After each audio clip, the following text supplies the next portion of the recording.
Hivi karibuni taifa letu lilifanya uchaguzi mkuu wa kumchagua rais wa Jamhuri ya Muungano, rais wa Zanzibar, wabunge, wawakilishi pamoja na madiwani.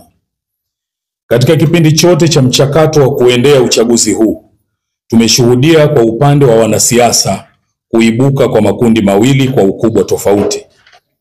Kundi moja likitaka uchaguzi ufanyike kwa mujibu wa katiba ya nchi yetu inavyotutaka.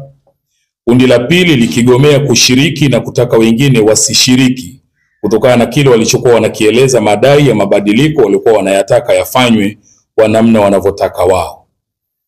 Na kutokana na hali hii, kundi hili mpaka tulipoingia kwenye uchaguzi wao hawakushiriki katika uchaguzi wetu wa mwaka huu 2025.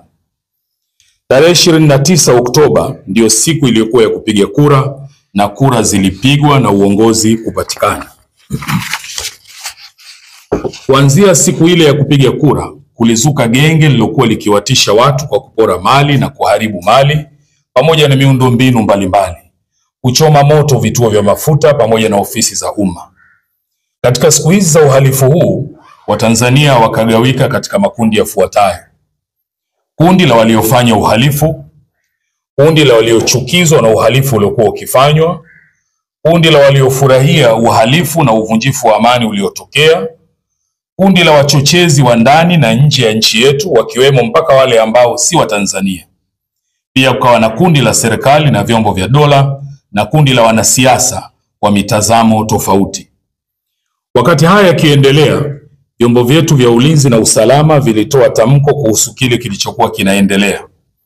Mkuu wa majeshi nchini alitufahamisha kwa kile kilichokuwa kinaendelea ni uhalifu na watekelezaji wa uhalifu huo ni wahalifu. Na hapa na nukuu: ndugu wananchi, itakumbukwa kuwa jana tarehe 29 Oktoba 2025 nchi yetu ilikuwa na zoezi la uchaguzi mkuu. Wakati zoezi hilo likiendelea, kulitokea vitendo vya kihalifu vilivyotekelezwa na baadhi ya watu wahalifu wasiolitakia mema taifa letu katika maeneo mbalimbali ya nchi. Vitendo hivyo vilihusisha uharibifu wa miundombinu ya umma, mali za umma na za watu binafsi. Vitendo hivyo ni uhalifu usiokubalika ambao lazima ukomeshwe mara moja. Mwisho wa kunukuu. Kutokana na vitendo hivi vya kihalifu ambao vililazimu vyombo vyetu vya usalama kudhibiti hali hiyo, ndani yake kukatokea vifo vya watu wasio na hatia na wengine kupata ulemavu wa kudumu pamoja na uharibifu, wizi na upotevu wa mali. Yote haya yakisababishwa na genge lililokuwa likifanya fujo, wizi na uharibifu mkubwa wa mali